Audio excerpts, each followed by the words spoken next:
To YouTube channel medical and nurses सब। तो आज की ये सीरीज़ है हमारा जो 2015 का पेपर हमने पार्ट फर्स्ट के क्वेश्चन है जो प्रीवियस वीडियो में अपलोड किए थे, सेकंड पार्ट रहेगा। तो आपका जिनका भी पेपर होने वाला है, सॉरी फॉर दैट, क्योंकि मैंने प्रॉपरली नोटिफिकेशन नहीं पढ़ा था कि आपका पेपर है जो ऑफलाइन होना है ऑनलाइन होना है। तो OMR बेस्ड आपका पेपर होगा, आपको हार्ड कॉपी मिलेगी पेपर की। तो जो भी लोग पेपर देने वाले हैं 3 अक्टूबर को, तो उन सभी के लिए बेस्ट ऑफ लक। और जिनका भी अब अपकमिंग टाइम में चाहे UP CHO, MP CHO Rajasthan या फिर अलग अलग स्टेट के लिए CHO, अभी रिसेंट में कर्नाटक CHO के फॉर्म फिलअप हो रहे हैं, तो उन सभी के लिए चैनल पर ऑलरेडी वीडियोस अपलोड हैं। तो आप लोग उन वीडियोस को ज़रूर प्रेफर करें, क्योंकि उससे भी आपको बहुत हेल्प रहेगी। लास्ट वीडियो में एक क्वेश्चन दिया था आप लोगों के लिए, तो यहाँ पर वो क्वेश्चन बाय मिस्टेक टाइप नहीं हो पाया, बट मुझे क्वेश्चन अच्छे से याद है। क्वेश्चन था कि गैंग्रीन वाले जो पेशेंट होते हैं उनमें यदि सर्जरी की जानी है तो OT में कब उनकी सर्जरी का टाइम प्रेफर किया जाता है। तो एट द बिगनिंग टाइम में है जो प्रेफरेंस दी जाती है। तो यहाँ पर आज के क्वेश्चन रहेंगे आपके अपकमिंग जिनका भी पेपर है UPPSC के पेपर के साथ साथ जिनका भी अदर पेपर होते हैं उनके लिए भी ये क्वेश्चन हेल्पफुल रहेंगे। तो वीडियो में एंड तक जरूर बने रहें, और जो भी लोग नए हो चैनल को सब्सक्राइब करके बेल आइकन बटन को जरूर प्रेस करें। तो यहाँ पर क्वेश्चन नंबर फर्स्ट है, oral medication of choice to prevent further thrombus formation is. तो ओरल मेडिकेशन कौन सी प्रेफर की जाएगी यदि बार बार थ्रोम्बस का फॉर्मेशन होता है, क्लॉट का फॉर्मेशन होता है उसके लिए। ऑप्शन में वारफरिन, स्ट्रेप्टोकाइनेस, हेपेरिन या फिर विटामिन K। तो कौन सी मेडिसिन है जो ओरली दी जाएगी स्पेशली किसके लिए? थ्रोम्बस फॉर्मेशन को प्रिवेंट करने के लिए। क्लॉट फॉर्मेशन होता है यदि आर्टरीज में, वेंस में, तो वहाँ पर कैसे हम जो क्लॉट का फॉर्मेशन होता है, थ्रोम्बस होता है, तो उसको प्रिवेंट कर सकते हैं। तो ऑप्शन में है वारफरिन, स्ट्रेप्टोकाइनेस, हेपेरिन या फिर विटामिन K। तो जो मेडिसिन दी जाएगी वो होगी वारफरिन, क्योंकि वारफरिन एक ऐसी ओनली मेडिसिन है जो ओरल रूट से दी जाएगी। यहाँ पे देखिए डिफरेंस दिए हुए हैं, क्योंकि मोस्टली लोग हैं जो वारफरिन और हेपेरिन में ही कंफ्यूज होंगे। तो जब भी आपको क्वेश्चन आता है कि कौन सा एंटीकोआगुलेंट है जो ओरल दिया जाता है, तो वो है वारफरिन, क्योंकि वारफरिन को हमेशा ओरल रूट से ही दिया जाता है। हेपेरिन को IV दे सकते हैं, सबक्यूटेनियस दे सकते हैं, but mostly heparin IV route से प्रेफर किया जाता है। और जो इनका डिफरेंस आता है यदि आपको कि हेपेरिन किस तरीके से एक्ट करेगा, तो हेपेरिन है जो इंट्रिंसिक पाथवे से अफेक्ट करेगा as compare to warfarin extrinsic pathway. Mechanism of action क्या रहेगा इनका? तो inactivates thrombin and factor XA। तो हेपेरिन का जो मैकेनिज्म ऑफ एक्शन है वो क्या है? Inactivates thrombin and factor XA को क्या करेगा? यहाँ पे इनएक्टिवेट करेगा। बट वारफरिन का काम क्या होगा? Inhibit synthesis of clotting factor. जो क्लॉटिंग फैक्टर है उनके सिंथेसिस को ही स्टॉप करना, इनहिबिट करना उनके लिए, जिससे क्या हो सके? थ्रोम्बस का फॉर्मेशन है जो ना हो सके। रूट की बात होती है तो हेपेरिन को हमेशा IV रूट से दिया जाता है, वारफरिन ओरल हमेशा दिया जाता है। टेराटोजेनिक इफेक्ट की बात की जाती है तो हेपेरिन को प्रेगनेंसी में दे सकते हैं, ब्रेस्ट फीडिंग मदर को दे सकते हैं, बट वारफरिन कभी भी प्रेग्नेंट वुमेन को यूज़ नहीं कर सकते, क्योंकि ये टेराटोजेनिक इफेक्ट क्रिएट करेगा, जिससे बेबी को क्या होगा? बेबी के लिए एबनॉर्मलिटीज हो सकती हैं, कंजेनाइटल एबनॉर्मलिटीज। तो यहाँ पे एक क्वेश्चन और आपका बनता है कि कौन सा जो एंटीकोआगुलेंट है जो एक टेराटोजेनिक इफेक्ट क्रिएट कर सकता है, तो वो है वारफरिन, जो कि प्लेसेंटा को क्रॉस करके बेबी को अफेक्ट करेगा और एक टेराटोजेनिक मेडिसिन भी कहलाएगी। तो वारफरिन को कभी भी प्रेगनेंसी में नहीं दिया जाता है और ना ही ब्रेस्ट फीडिंग मदर में, बट हेपेरिन को दे सकते हैं, क्योंकि ना तो ये प्लेसेंटा को क्रॉस करेगा ना ही ब्रेस्ट मिल्क में प्रेजेंट रहेगा, तो इसीलिए हेपेरिन सेफ रहेगा। और जो हेपेरिन का ऑनसेट ऑफ एक्शन है वो रैपिड है, बहुत फास्ट एक्ट होगा, क्योंकि IV से रूट से देते हैं, बट वारफरिन का as compare to heparin slow रहेगा। ड्यूरेशन की बात की जाती है तो हेपेरिन लंबे टाइम तक चलेगा, शॉर्ट टाइम में बट कुछ देरी के लिए चलेगा, बट आवर के लिए स्पेशली कुछ घंटों के लिए हेल्पफुल होगा, बट वारफेरिन देते हैं तो लॉन्ग टाइम के लिए रहेगा। यहाँ पर बात की जाती है कि हेपेरिन किस रूट से एलिमिनेट होगा बॉडी से, तो हेपेरिन है जो रीनली किडनी के थ्रू एलिमिनेट होगा, यूरिन के थ्रू, बट जो वारफेरिन है कहाँ से होगा, हेपेटिक लिवर से। और बात की जाती है यहाँ पर तो एंटीडोट सबसे ज़्यादा एग्जाम में आता है, तो हेपेरिन यदि इनकेस ओवरडोज होता है तो प्रोटामाइन सल्फेट देके इसके ओवरडोज को कम कर सकते हैं, टॉक्सिटी को कम कर सकते हैं। और वारफेरिन टॉक्सिटी यदि होती है तो फाइटोमेनाडियोन या फिर विटामिन के हम देके इसकी एक्टिविटी को जो इसका इफेक्ट होता है, ओवरडोज होता है, उसको कम कर सकते हैं। तो यहाँ पे आपको 4 पॉइंट मोस्टली याद रखना है। फर्स्ट थिंग, हेपेरिन हमेशा आईवी दिया जाता है और हेपेरिन प्लेसेंटा को क्रॉस नहीं करता, इसीलिए प्रेग्नेंट लेडी और जो ब्रेस्ट फीडिंग मदर उनके लिए सेफ रहेगा। और ये तुरंत रैपिड फास्ट एक्टिंग काम करेगा। यदि ओवरडोज होता है तो इसका एंटीडोट प्रोटामाइन सल्फेट रहेगा। एंड वन मोर थिंग कि जो इसका एलिमिनेशन होगा बॉडी से है तो कहाँ से होगा, किडनी के थ्रू। वारफेरिन हमेशा क्या करेगा, ओरल दिया जाएगा, एक टेरेटोजेनिक इफेक्ट क्रिएट करेगा, इसलिए कभी भी प्रेग्नेंट मदर को वारफेरिन नहीं दिया जाता है। और एलिमिनेट कहाँ से होगा, हेपेटिक रूट से होगा, लिवर से। और इसका जो एंटीडोट है वो क्या है, विटामिन के या फिर फाइटोमेनाडियोन।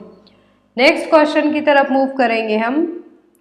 नेक्स्ट क्वेश्चन है, detection of high level of alpha fetoprotein in mother's blood indicate that developing baby has. तो यदि मदर के जो सीरम है, तो मदर के ब्लड सीरम में यदि अल्फा फीटोप्रोटीन का लेवल क्या है, हाई है, तो डेवलपिंग जो बेबी डेवलप हो रहा है यूट्रस में उसको कौन सी कंडीशन हो सकती है।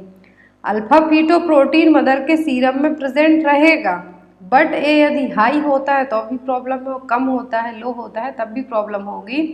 तो यहाँ पर पूछा है हाई लेवल। ऑप्शन में कोरेक्शन ऑफ द अओर्टा, एनटीडी और neural tube defect, down syndrome या फिर डेवलपमेंट ऑफ ट्यूमर। तो यदि आपको पूछा जाता है कि हाई होता है, यदि अल्फा फीटोप्रोटीन का लेवल मदर के ब्लड में क्या है, ज़्यादा है, तब कौन सी कंडीशन होगी, न्यूरल ट्यूब डिफेक्ट, जिसमें spina bifida, occulta and other type की कैटेगरी के कंजेनाइटल डिफेक्ट आ जाएंगे। बट मोस्टली क्या होगा, न्यूरल ट्यूब डिफेक्ट है। न्यूरल ट्यूब डिफेक्ट की फिर अलग अलग कैटेगरी होती हैं। तो यहाँ पर यदि हाई लेवल है अल्फा फीटोप्रोटीन का मदर के ब्लड में, न्यूरल ट्यूब डिफेक्ट यदि कम होता है, यही अल्फा फीटोप्रोटीन नॉर्मली प्रेजेंट होता है बट लेवल हाई होता है तो न्यूरल ट्यूब डिफेक्ट, और कम होता है तो क्या होगा, डाउन सिंड्रोम। और अल्फा फीटोप्रोटीन और या फिर हम ये कह सकते हैं न्यूरल ट्यूब डिफेक्ट को प्रिवेंट करने के लिए क्या दिया जाता है, तो आयरन एंड फॉलिक एसिड दिया जाता है। कंसीव करने के टाइम से ही फॉलिक एसिड, या फिर जो लोग कंसीव करना चाहते हैं तो पहले से ही फॉलिक एसिड दिया जाना स्टार्ट करवा दिया जाता है। क्यों दिया जाता, क्योंकि बेबी में न्यूरल ट्यूब डिफेक्ट की कंडीशन को हम प्रिवेंट कर सकते हैं। तो यहाँ पे आपको 3 से 4 क्वेश्चन एग्जाम में आ सकते हैं कि जो अल्फा फीटोप्रोटीन लेवल ज़्यादा है तो क्या होगा, न्यूरल ट्यूब डिफेक्ट, कम है तो डाउन सिंड्रोम। और यदि यहाँ पर जो अल्फा फीटोप्रोटीन का लेवल एक रेंज तक जाके कम और ज़्यादा, कम भी हो सकता है, ज़्यादा भी हो सकता है, तो स्टार्टिंग में ही जो न्यूरल ट्यूब डिफेक्ट है इसको जो 5th मंथ की स्कैनिंग होती है उसमें डिटेक्ट कर पाते हैं डॉक्टर, गायनेकोलॉजिस्ट जो स्कैनिंग करवाते हैं। 5th मंथ स्कैनिंग होती है जो उसमें डिटेक्ट हो जाता है कभी कभी न्यूरल ट्यूब डिफेक्ट की कंडीशन, जो एनोमली स्कैनिंग कहलाती है उसमें। तो यहाँ पर आपको 3 चीज़ें याद रखनी, अल्फा फीटोप्रोटीन का लेवल यदि बढ़ता है तो न्यूरल ट्यूब डिफेक्ट, कम होता है तो डाउन सिंड्रोम, और यदि अल्फा फीटोप्रोटीन के कारण जो न्यूरल ट्यूब डिफेक्ट की कंडीशन इसको हमें प्रिवेंट करना है तो फॉलिक एसिड है जो दिया जाता है। एग्जाम में आपको आ सकता है क्वेश्चन। नेक्स्ट क्वेश्चन है यहाँ पर, which is the best way to collect sample in neonate और न्यूबॉर्न बेबी। तो जो न्यूबॉर्न बेबी हैं या फिर न्यूनेट हैं आफ्टर बर्थ के बाद, तो उनमें ब्लड सैंपल कलेक्ट करने का सही तरीका क्या होगा, कहाँ से हम सही तरीके से सैंपल कलेक्ट कर सकते हैं।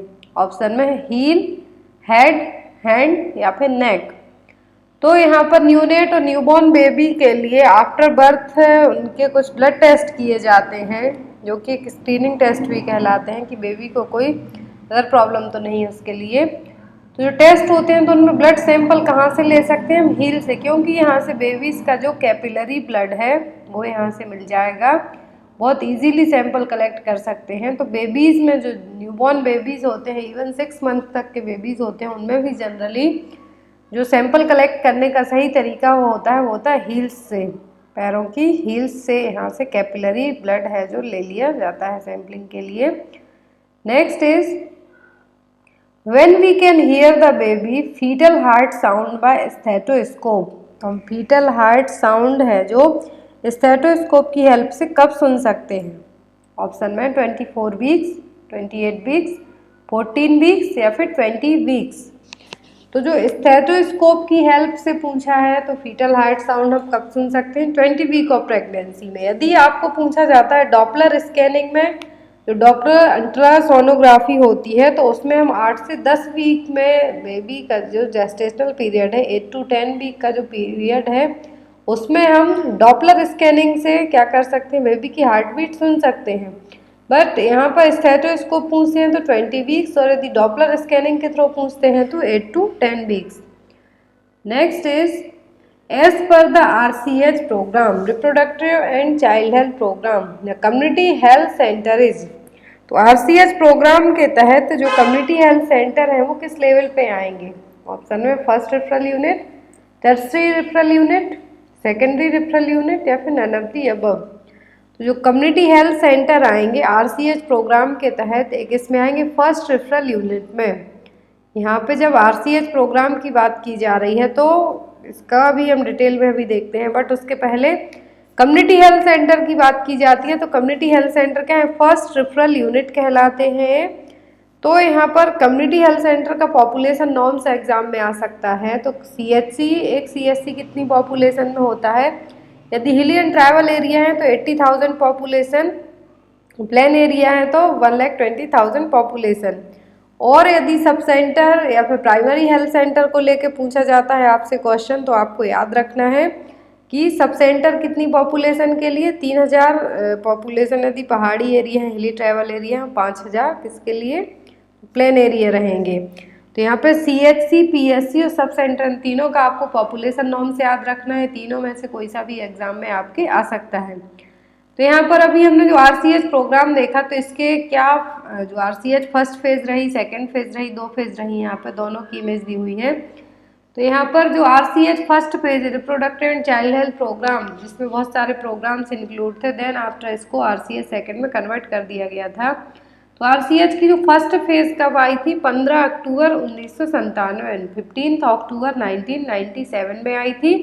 इसके कुछ अप्रोच रखे गए थे, जिसमें था child survival and safe motherhood programme, adolescent health, prevention of reproductive tract infection and sexually transmitted disease, family welfare programme and safe motherhood. तो ये RCH फर्स्ट फेज के क्या थे? कंपोनेंट थे। अब बात आती है RCH phase second. RCH phase first आई 15 अक्टूबर 1997 में, 1997 में। जो सेकेंड फेज आई 1 अप्रैल 2005 को।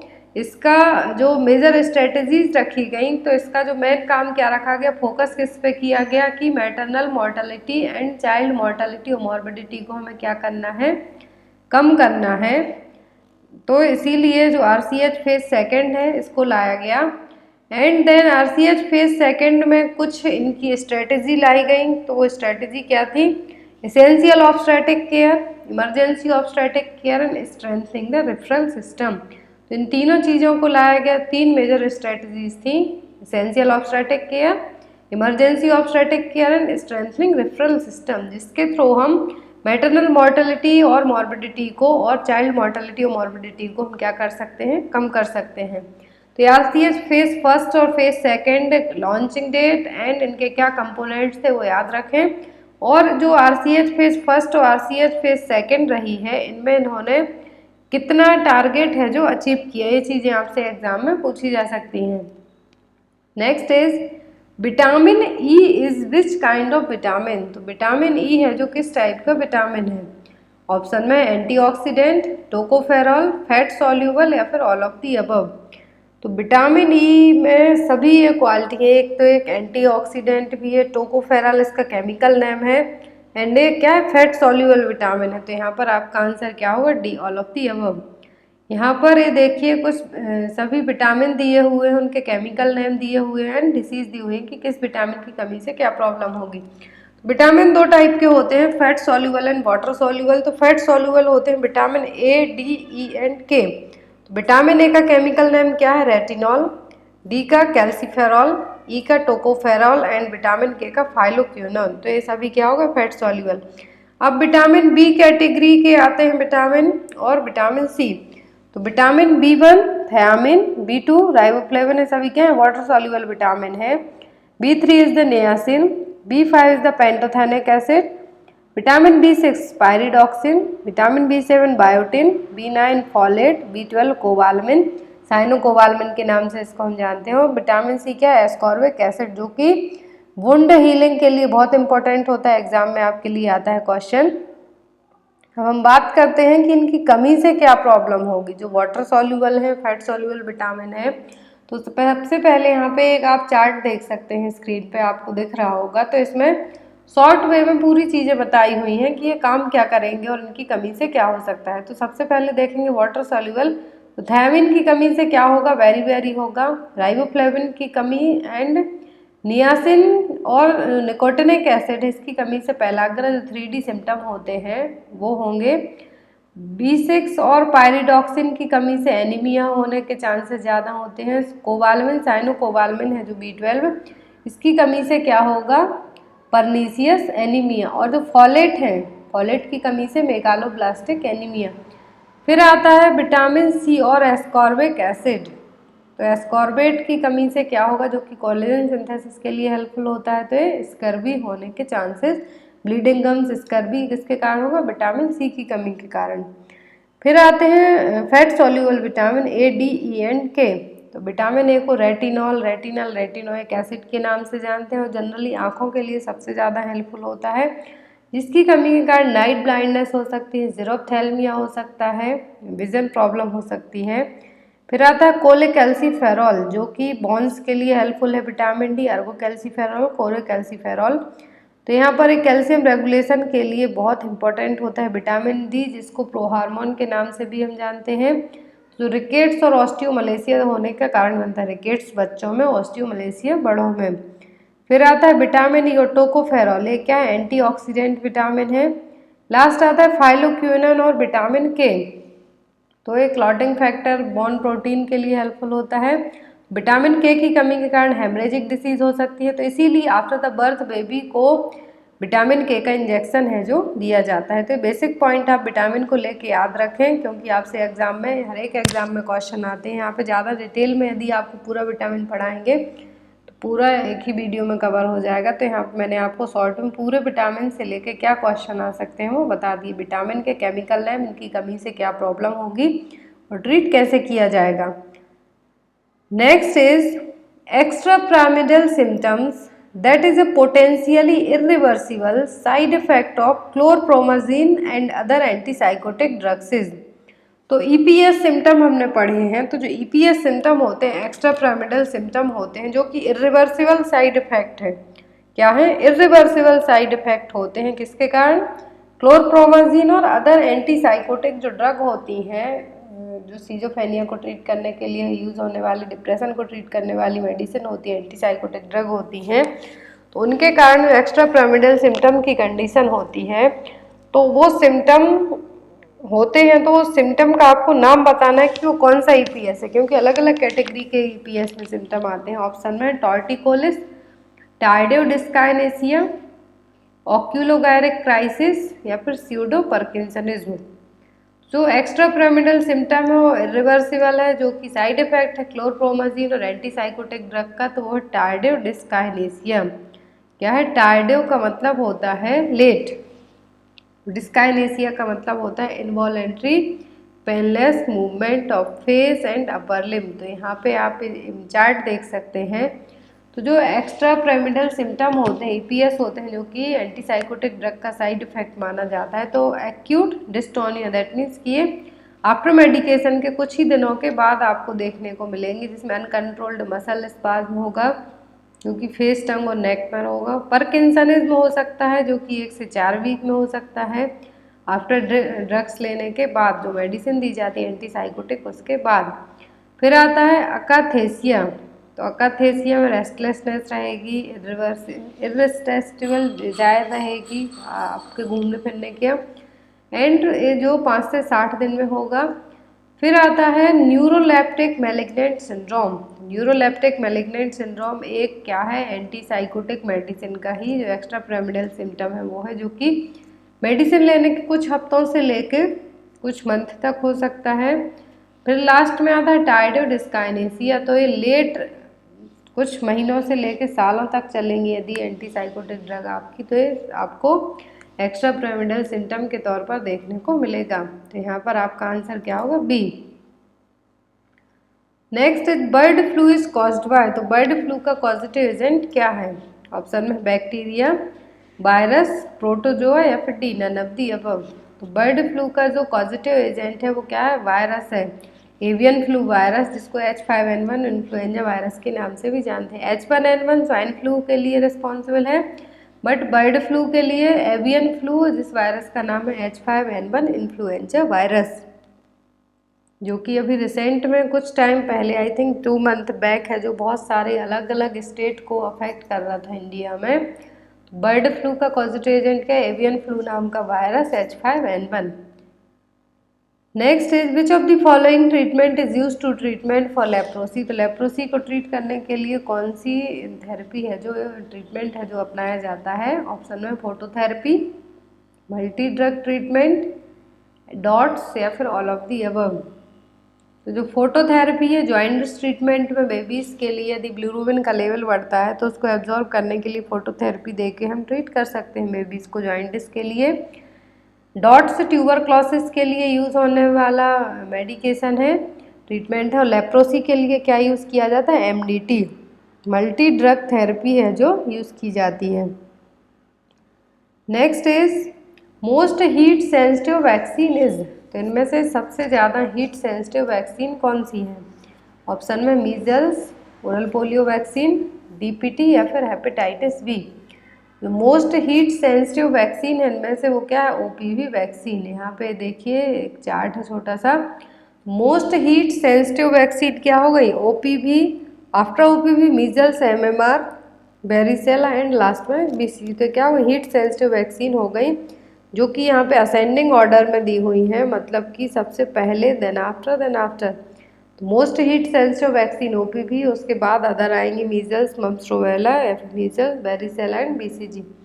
कोल्ड सेंसिटिव वैक्सीन आती हैं। अब तो कोल्ड से कौन सी वैक्सीन को सेंसिटिविटी है, तो वो है हेपेटाइटिस बी, DTP जो पेंटावेलेंट वैक्सीन में आएंगे, एंड इन्फ्लुएंजा। तो ये पूरी pentavalent vaccine cold sensitive vaccine हो जाएंगी। फिर आता है light sensitive BCG, MMR, varicella, human papilloma virus and rota virus vaccine रहेगी। तो एग्जाम में आपको लाइट सेंसिटिव तो कम आता है, एग्जाम में हीट सेंसिटिव और या फिर कोल्ड सेंसिटिव पूछा जा सकता है। तो हीट सेंसिटिव वैक्सीन क्या है, OPV हो गई, उसके बाद measles, mumps, rubella. Next is the site of fertilization is human in. तो ह्यूमन बीइंग में फर्टिलाइजेशन की प्रोसेस कहाँ पर होती है? ऑप्शन में है फैलोपियन ट्यूब, जिसको ओविडक्ट के नाम से भी जानते हैं हम, यूट्रस, ओवरी या फिर वेजाइना। तो फैलोपियन ट्यूब में क्या होता है हमेशा, इसको ओविडक्ट के नाम से भी हम जानते हैं, जहाँ पर फर्टिलाइजेशन, जो एम्पुला पार्ट होता है फैलोपियन ट्यूब का, वहाँ पर फर्टिलाइजेशन की प्रोसेस होती है। और इन केस यही फर्टिलाइजेशन के बाद इम्प्लांटेशन है बेबी का, यूट्रस में ना होके कोई अदर रिप्रोडक्टिव ऑर्गन में हो जाता है, ओवरी में हो जाता है, फिर फैलोपियन ट्यूब में ही हो जाता है इम्प्लांटेशन, तब वो क्या कहलाते हैं, वो बेबी एक्टोपिक प्रेगनेंसी कहलाएंगी। यहाँ पर कहाँ पर फर्टिलाइजेशन होता है, फैलोपियन ट्यूब और ओविडक्ट में। Next is metronidazole is commonly used to treat. तो मेट्रोनिडाजोल का यूज़ है जो किसको ट्रीट करने के लिए किया जाता है? ऑप्शन में टाइफाइड, कोलेरा, डिसेंट्री या फिर डायरिया। तो मेट्रोनिडाजोल है जो डिसेंट्री को ट्रीट करने के लिए यूज़ की जाती है। किसके लिए? डिसेंट्री के लिए। कोलेरा के लिए जो मेडिसिन यूज़ की जाती है वो है टेट्रासाइक्लिन और डॉक्सीसाइक्लिन। टाइफाइड के लिए जो मेडिसिन है वो डिफरेंट एंटीबायोटिक रहेंगी। तो यहाँ पर आपको याद रखना, मेट्रोनिडाजोल किसके लिए ट्रीट करने के लिए यूज़ की जाती है? डिसेंट्री के लिए। Next, dots therapy is provided for the period of. Dots therapy का जो ट्रीटमेंट है एटलीस्ट कितने टाइम को दिया जाता है? ऑप्शन में 6 मंथ, 7 मंथ, 8 मंथ या फिर 9 मंथ। तो डॉट्स रेजिमेन दिया जाता है ये एटलीस्ट 6 मंथ का तो होना ही चाहिए, उसके बाद एक्सटेंड कर सकते हैं डॉक्टर, बट एटलीस्ट 6 मंथ तक, 6 महीने तक डॉट्स थेरेपी से ट्रीटमेंट दिया जाना चाहिए, जो कि कैटेगरी फर्स्ट का ट्रीटमेंट है। Next is BBM is used for monitoring the potency of. तो BBM फुल फॉर्म आता है एग्जाम में, वैक्सीन वायल मॉनिटर। BBM किस वैक्सीन की पोटेंसी को चेक करने के लिए यूज़ किया जाता है? ऑप्शन में DPT vaccine, hepatitis B vaccine, oral polio vaccine या फिर टाइफाइड वैक्सीन। तो जो BBM वैक्सीन वायल मॉनिटर किस वैक्सीन की पोटेंसी चेक होती है? इससे OPV वैक्सीन की पोटेंसी को चेक किया जाता है, क्योंकि ये मोस्ट हीट सेंसिटिव वैक्सीन है, इसीलिए इसकी पोटेंसी को चेक किससे किया जाता है? वैक्सीन वायल मॉनिटर और BBM से। Next is which hormone coordinates uterine contraction after the delivery. तो कौन सा हार्मोन है जो आफ्टर डिलीवरी के बाद यूट्राइन कॉन्ट्रैक्शन में कोऑर्डिनेट करता है? ऑप्शन में है प्रोजेस्टेरोन, ऑक्सीटोसिन, प्रोलैक्टिन या फिर एस्ट्रोजन। तो जो हार्मोन आफ्टर डिलीवरी होने के बाद यूट्राइन को कॉन्ट्रैक्ट करने में हेल्प करेगा तो वो है ऑक्सीटोसिन हार्मोन, क्योंकि इसी ऑक्सीटोसिन हार्मोन को क्या किया जाता है? आफ्टर डिलीवरी इंजेक्ट भी किया जाता है, ताकि पोस्टपार्टम हेमरेज को और ब्लीडिंग को हम प्रिवेंट कर सकें। तो आफ्टर डिलीवरी के बाद जो यूट्राइन कॉन्ट्रैक्शन आते हैं तो किस हार्मोन के कारण आते हैं? तो वो आते हैं ऑक्सीटोसिन के कारण। और इवन बिफोर डिलीवरी जब सर्विक्स डायलेट होती है तो उस टाइम पर भी ऑक्सीटोसिन इन्फ्यूज़ किया जाता है, जिससे प्रॉपरली यूट्राइन कॉन्ट्रैक्शन आते रहें। Next, urban malaria scheme is based on. तो जो अर्बन मलेरिया स्कीम है किस पर बेस्ड है? ऑप्शन में chemo prophylaxis, anti larval scheme, anti adult mosquito measure या फिर एपिडेमियोलॉजिकल सर्वे। तो अर्बन मलेरिया स्कीम है, इसके तहत क्या कहा गया था कि जो मॉस्क्यूटो के लार्वा हैं उन्हीं को हम क्या कर दें? स्टॉप कर दें उनकी ग्रोथ को।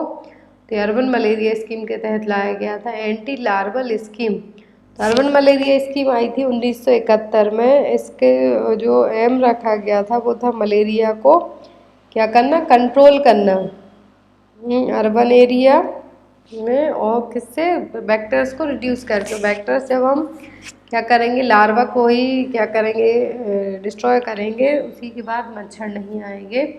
And focus morbidity and mortality bye early detection and promote treatment.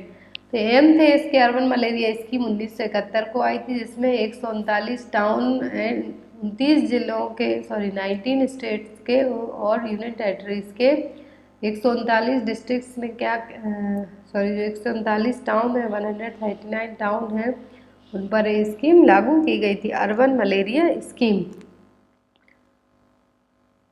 Next is bag of membrane ruptures. तो जो बैग है कब रप्चर होना चाहिए? ऑप्शन में है before full dilatation of cervix, after full dilatation of cervix, after head is engaged या फिर विथ एक्सेसिव सो। तो मेम्ब्रेन रप्चर कब होती है? तो मेम्ब्रेन रप्चर होती है जनरली कब होगी? तो होगी before full dilatation of cervix. Cervix यदि पूरी तरीके से 10 सेंटीमीटर जो मैक्सिमम डायलिटेशन होता है सर्विक्स का, यदि डायलेट नहीं हुई है तो उस टाइम पर क्या होगा? मेम्ब्रेन है जो रप्चर हो जाएगी। तो before full dilatation of the cervix, जब सर्विक्स 10 सेंटीमीटर डायलेट होती है तब मेम्ब्रेन है जो रप्चर होगी। Next is creating imaginary events to fill up the memory gaps is known as. तो खुद से ही कुछ इमेजिनरी वर्ड्स बनाना, यदि आपने सुबह कुछ काम किया है एंड देन आफ्टर शाम को आप उस चीज़ को भूल जाते हैं तो उसकी जगह कुछ और ऐसी चीज़ें बोलने लगते हैं कि उस मेमोरी गैप को फिलअप किया जा रहा है, तो क्या कहलाएगा? ऑप्शन में न्यूलोगिज्म, कन्फबुलेशन, कंपल्सन या फिर सर्कमस्टेंशियलिटी। तो creating the imaginary events to fill up the sense memory gap ये क्या कहलाएगा? कन्फेबुलेशन। न्यूलोगिज्म एंड सर्कमस्टेंशियलिटी का मतलब हम देखते हैं, तो creating imaginary events to fill up the memory gap ये क्या है? कन्फेबुलेशन है। सर्कमस्टेंशियलिटी का मतलब है include excessive irrelevant details in their speaking और राइटिंग।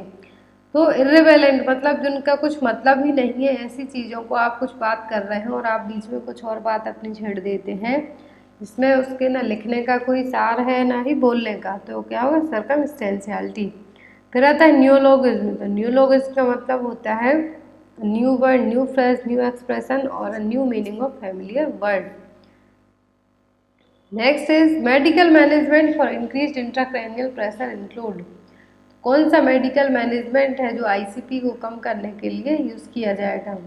ऑप्शन में administer the mannitol, administer half strength saline, administer plasma volume expander या फिर reduce the number of breath in ventilator. ICP को कम करने के लिए हमेशा है जो एंटी डायरेटिक मेडिसिन दी जाती हैं, तो आईसीपी को कम करने के लिए क्या दिया जाता है? मैनिटॉल। हमेशा जब भी आईसीपी बड़ा हुआ हो तो उस टाइम पे क्या दिया जाता है? मैनिटॉल दिया जाता है, जिससे जो सेरिब्रोस्पाइनल फ्लूइड है सीएसएफ उसका प्रेशर भी कम हो, तो क्या दे दिया जाता है? Mannitol. Next is 5 clean practice under strategies for elimination of neonatal tetanus includes all except. तो यहाँ पर 5 क्लीन प्रैक्टिस हैं जो हमने वर्ल्ड हेल्थ ऑर्गेनाइजेशन के थ्रू पढ़ी हैं। WHO के अकॉर्डिंग जो 5 प्लान प्रैक्टिस है और स्ट्रेटजी है 5 क्लीन प्रैक्टिस न्यूनेटल टिटनेस को प्रिवेंट करने के लिए, तो वो कौन सी हैं? सभी हैं किसी एक को छोड़कर? ऑप्शन में clean surface of delivery, clean hands of the attendant, new blade for cord cutting या फिर क्लीन द एयरवे। तो 5 क्लीन जो प्रैक्टिस होती हैं हॉस्पिटल में न्यूनेट को, न्यूबॉर्न बेबी को टिटनेस से बचाने के लिए, तो वो होती हैं clean delivery, clean attendants and clean delivery surface, clean cord cutting instrument, clean string to tie cord and clean cloth to wrap the baby and mother to prevent from the hypothermia. तो clean chain है जो WHO के according, तो हमें क्या करना है? Clean attendant जो बेबी को होल्ड करता है उसके हाथ धुले हुए होना, डिलीवरी सरफेस क्लीन होना, कॉर्ड कटिंग इंस्ट्रूमेंट क्लीन होना एंड स्ट्रिंग है जो क्या होना? कॉर्ड को टाइप करने के लिए ज़रूरी होना and clean cloth to wrap the baby. तो बेसिक पॉइंट्स आपको याद रखना है क्लीन चेन में। तो यहाँ पर क्या नहीं होगा? वो clean the airway. Next is temporary discharge of the patient from the psychiatric hospital और असाइलम इज रिफर्ड एज। तो यदि कोई पेशेंट अपनी खुद की मर्जी से क्या करता है? साइकेट्रिक हॉस्पिटल और असाइलम से डिस्चार्ज लेता है, तो वो कौन कहलाएगा? ऑप्शन में टर्मिनेशन, एब्सकॉन्ड, एस्केप या फिर पैरोल। तो जो साइकेट्रिक हॉस्पिटल या फिर असाइलम में यदि जिन पेशेंट को टेम्पररी डिस्चार्ज किया जाता है, तो ये क्या कहलाएंगे? ये कहलाएंगे पैरोल। क्या कहलाएंगे? Parole. Next, nurse giving oxygen therapy should know that it has to be humidified because. तो जब भी आप पेशेंट को ऑक्सीजन थेरेपी देते हैं तो उस टाइम पे आपने देखा होगा कि ऑक्सीजन को ह्यूमिडिफाई किया जाता है कुछ पानी मिला के। तो ऐसा क्यों किया जाता है? ऑप्शन में oxygen is hot gas and it may burn the trachea, oxygen is a dry gas and thickens the mucus, humidification cleans the gases of bacteria या फिर एब्जॉर्प्शन ऑफ ऑक्सीजन इम्प्रूव। जब भी हम ऑक्सीजन थेरेपी दे रहे हैं किसी patient को, तो जो ऑक्सीजन होती है ह्यूमिडिफाइड क्यों होती है? ताकि जो ऑक्सीजन के कारण क्या हो रहा है? Oxygen is a dry gas and thickens the mucus. तो यदि हम ऑक्सीजन देते हैं किसी पेशेंट को तो म्यूकस को क्या करेगी? और ज़्यादा थिक करेगी, इससे ब्रीदिंग प्रॉब्लम होगी। इसीलिए क्या है, जो ड्राई ऑक्सीजन कभी भी नहीं दी जाती है, उसको ह्यूमिडिफाई किया जाता है वाटर ऐड करके। तो यहाँ पर आपका आंसर क्या होगा? B. Next, according to Erikson stage of psycho analytical development which of the following development task is associated with adolescence. तो साइको एनालिटिकल थ्योरी है एरिक एरिक्सन की, उसके अकॉर्डिंग एडोलेसेंस एज ग्रुप में क्या चीज़ें डेवलप होती हैं। ऑप्शन में है industry versus inferiority, trust versus mistrust, identity versus role confusion and intimacy versus isolation.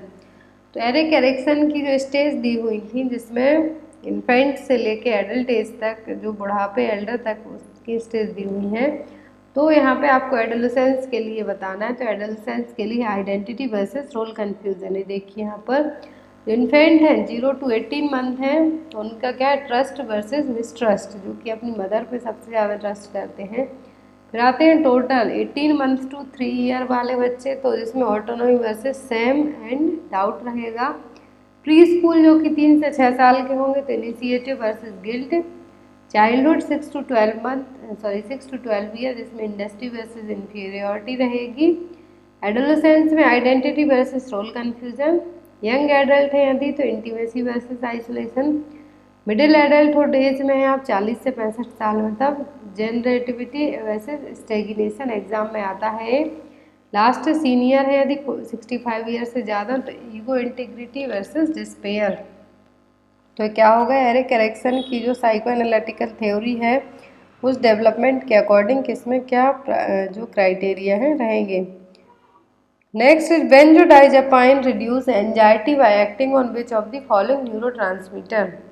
तो बेंजोडाइजेपाइन को एंजाइटी कम करने के लिए दिया जाता है। तो बेंजोडाइजेपाइन यदि एंजाइटी को कम करता है, तो किस न्यूरोट्रांसमीटर पर काम करेगा, जिससे एंजाइटी है जो कम हो जाएगी। ऑप्शन में गाबा, डोपामिन, सीरोटोनिन या फिर नॉर एड्रीनेलिन। तो यहाँ पर डोपामिन, सीरोटोनिन और नॉर एड्रीनेलिन, और जो सबसे ज़्यादा हुआ सीरोटोनिन। तो इन सभी का लेवल यदि जब भी कम हो जाता है, तब क्या होने लगता है, जो डिप्रेशन की कंडीशन है वो होने लगती है। तो गाबा अमीनो ब्यूटारिक एसिड का यूज़ किसके लिए किया जाता है, एंजाइटी और फियर को कम करने के लिए। तो किस न्यूरोट्रांसमीटर पर एक्ट करेगा, गाबा पर। जो बेंजोडाइजेपाइन है किस न्यूरोट्रांसमीटर पर वर्क करेगी, गाबा पर, जिससे क्या होगा, जो एंजाइटी की कंडीशन हो रही है वो ट्रीट हो जाए। Next therapeutic level of serum lithium is. तो सीरम लिथियम का थेराप्यूटिक लेवल जो रेंज है वो कितनी होगी। ऑप्शन में 2.5 to 3.5 MEQ per litre, 0.8 to 1.2 MEQ per litre, 1.5 to 2.0 MEQ per litre, या फिर D none of the above. तो सीरम लिथियम का यूज़ किसके लिए किया जाता है, बाइपोलर डिसऑर्डर को ट्रीट करने के लिए। तो लिथियम का सीरम लेवल कितना होता है, 0.6 to 1.2 MEQ पर लीटर होता है। बट अकॉर्डिंग टू ऑप्शन के हम जाते हैं, तो आपका आंसर होगा second, 0.8 to 1.2 MEQ per litre. Next is anterior fontanelle is also known as. तो एंटीरियर फॉन्टेनल है जो बेबीज के हेड में होते हैं, उनको क्या कहा जाता है। ऑप्शन में ब्रैग्मा, लैम्डा सूचर्स या फिर पोस्टीरियर सूचर्स। तो जो एंटीरियर फॉन्टेनल होते हैं, इनको किस नाम से जाना जाता है, ब्रैग्मा। और ये कब क्लोज हो जाते हैं, 18 मंथ की एज में क्लोज हो जाते हैं। फिर आते हैं पोस्टीरियर। तो पोस्टीरियर को क्या कहा जाता है, lambda. Anterior is bregma, posterior is lambda and posterior in triangular in shape and closed at 2 to 3 month of age। तो किसको क्या कहा जाता है और क्लोजिंग एज क्या रहेगी, वो एग्जाम में आता है। तो 18 मंथ एंटीरियर फॉन्टेनल क्लोज होने में लगेंगे, और जो पोस्टीरियर 2 to 3 मंथ में। एक क्वेश्चन आप लोगों के लिए, इसका आंसर आप लोग कमेंट बॉक्स में देना। क्वेश्चन है the most effective treatment of alcoholism is. तो एल्कोहलिज्म को ट्रीट करने के लिए मोस्ट इफेक्टिव ट्रीटमेंट कौन सा होगा। ऑप्शन में टोटल एब्सटिनेंस, मतलब कि हमेशा के लिए दारू है जो छुड़वा देना। डाइसल्फाम थेरेपी, जो कि एक डिटरेंट एजेंट के तौर पर काम करेगा। Group therapy and chlorpromazine. जितने क्वेश्चन थे, इस लास्ट क्वेश्चन का आंसर आप लोग कमेंट बॉक्स में जरूर देना। सो आई होप आपको क्वेश्चन अच्छे लगे हो, तो वीडियो को लाइक करके अपने फ्रेंड्स के साथ जरूर शेयर करें। Thank you for watching us, bye bye, good night.